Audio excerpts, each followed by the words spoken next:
Good morning, I'm Nathan Hager. And I'm Karen Moscow. Here are the stories we're following today. First, the latest from the Middle East. Shipping through the Red Sea has ground to a halt, with oil tankers and cargo vessels coming under greater attack from Houthi militants in Yemen. Now, the U.S. is setting up a new task force to protect vessels in that vital shipping lane. Defense Secretary Lloyd Austin announced the effort in a speech to troops in Bahrain. These attacks are reckless, dangerous, and they violate international law.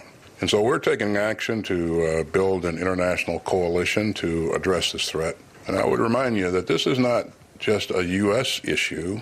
This is an international problem, and it deserves an international response. And Defense Secretary Lloyd Austin says that international response is called Operation Prosperity Guardian. It includes nearly a dozen other nations. Oil giants BP and Equinor are the latest to pause shipping through the Red Sea due to the Houthi attacks. Well, Nathan, votes on aid to both Israel and Ukraine may have to wait until next year after Senate Republicans close the door on a quick deal on border security. And Bloomberg's Amy Morris has the details from Washington. Senate Majority Leader Chuck Schumer had said a vote could come this week, but John Thune, the number 2 Senate Republican, says negotiators were not able to resolve sticking points during talks over the weekend and that a vote on the border deal is, quote, not going to happen. Now, while it's possible the parties can reach a deal in principle by the end of this week, that only tees up votes on the legislation by the first or second week of January. The Pentagon has said it will run out of money to replace U.S. weapons sent to Ukraine unless Congress approves new funding before December 30th. In Washington, Amy Morris, Bloomberg Radio. All right, Amy, thank you. Elsewhere in geopolitics, the U.S. is extending a truce with the European Union on steel and aluminum imports. Let's go to London and get the latest on that from Bloomberg's Ewan Potts. Good morning, Ewan. Nathan and Amy, the European Commission is to suspend retaliatory measures implemented during the Trump presidency for the next 15 months. The truce on steel and aluminium imports avoids a possible return of billions of dollars of tariffs on trade across the Atlantic. But the EU says it has not convinced Washington to improve its current quota system. Today's announcement comes as the clock ticks on negotiations for a permanent deal on trade in metals. In London, I'm Ewan Potts, Bloomberg Radio. All right, Ewan, thank you. In Asia, the yen is slumping after the Bank of Japan is stuck with the world's last negative interest rate and left its policy rate unchanged and appeared in no hurry to remove its negative rate regime. Checking the yen right now, weaker against the dollar at 144.54. As for the U.S. central bank, Karen, more Fed officials are pushing back at market expectations for rate cuts. 3 more voting members of the Fed's policy setting committee are suggesting the talk of decreases in early 2024 is premature. Bloomberg opinion columnist and former New York Fed President Bill Dudley says there's a risk the market is wrong. The market may be getting a little bit ahead of itself. This is how Powell thinks the world is going to evolve. Powell thinks the Fed's going to be cutting rates in 2024. But it's possible that the economy could be firmer for longer, inflation could be more stubborn, and the rate cuts might not actually turn out to materialize. Those words from Bill Dudley come as policymakers Loretta Mester and Mary Daly said in separate interviews that markets were betting on a pivot too early. Well, in corporate news now, Nathan, Apple is racing around the clock to implement a workaround after a patent dispute forced it to ban sales of its latest smartwatches in the U.S. ahead of Christmas. The rescue mission for its $17 billion business comes after medical device maker Masimo argued a blood oxygen sensor on the watch infringes its patents. Gene Munster, managing partner at Deepwater Asset Management, says it's a major blow to Apple. 5% of their total revenue comes from watch. It's growing at, call it 10 to 15% year over year, which is much faster than the iPhone, which is basically flattish year on year.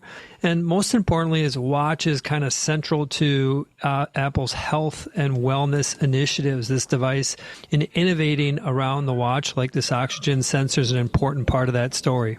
Gene Munster says Apple plans to stop selling the prohibited watches on its website on Thursday. Well, Karen, another tech heavyweight is in the spotlight. Alphabet has agreed to resolve antitrust complaints from about 36 states. We get that story from Bloomberg's Jeff Bellinger. The technology company will pay $700 million and make changes to its Google Play policies. The changes will be designed to reduce barriers to competition among app distributors and payment processors. The state AGs had accused Google of using anti-competitive tactics that left developers no choice but to go through the Google Play Store to reach users. A tentative settlement was reached back in September. The latest filing says all 50 states have now joined the agreement. Jeff Bellinger, Bloomberg Radio. All right, Jeff, thank you. Well, Bloomberg News has learned billionaire Carl Icahn plans to launch a new proxy fight to take control of Illumina's board. That's after the company terminated its $7 billion acquisition of Grail. We get the story from Bloomberg's Charlie Pellet. Sources say Icahn believes the board should be held accountable for pursuing an ill-advised transaction. They say Icahn could nominate as many as 7 candidates for the currently 11-member board. The sources say voting on nominees would take place at next year's annual general meeting.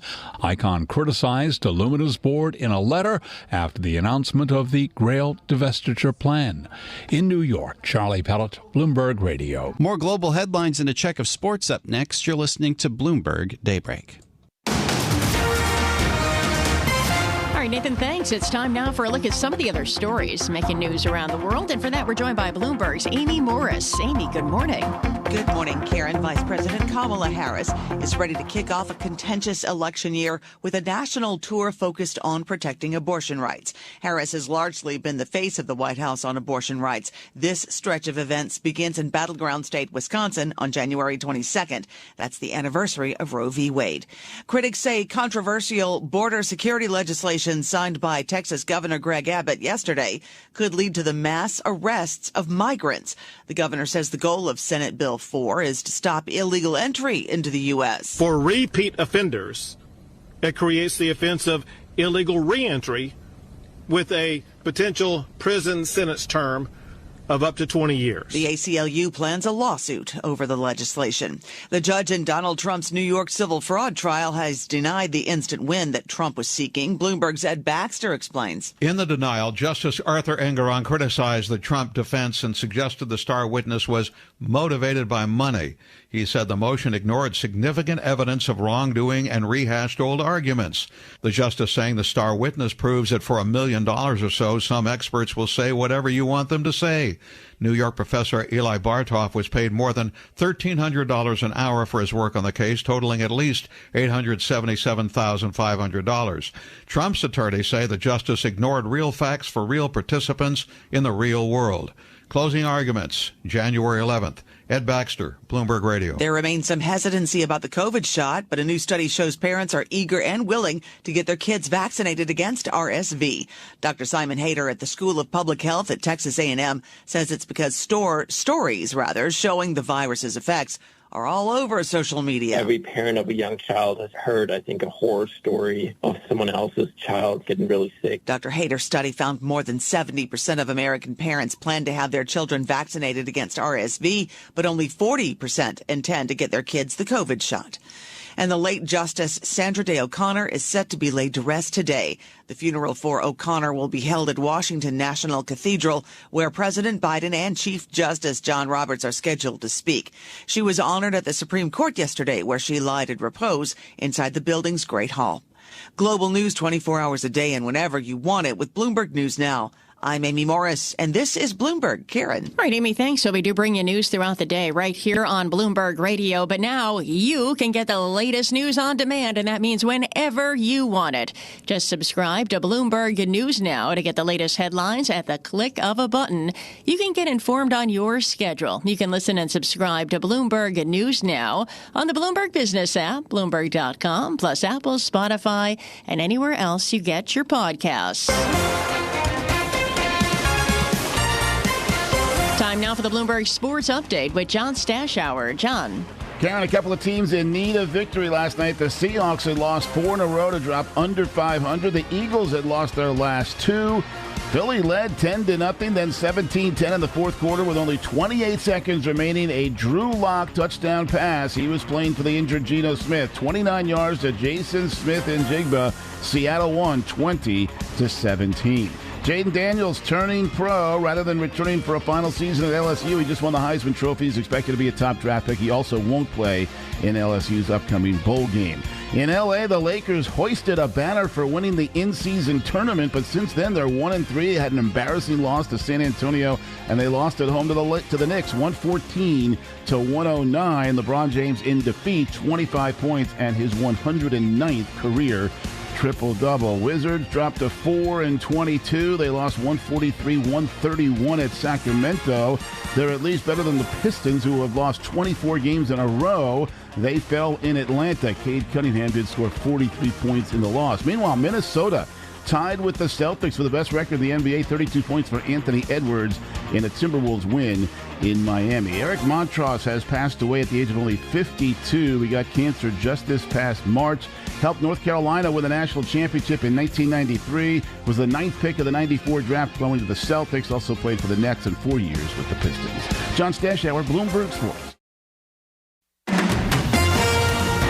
From coast to coast, from New York to San Francisco, Boston to Washington, D.C., nationwide on SiriusXM, the Bloomberg Business app, and Bloomberg.com. This is Bloomberg Daybreak.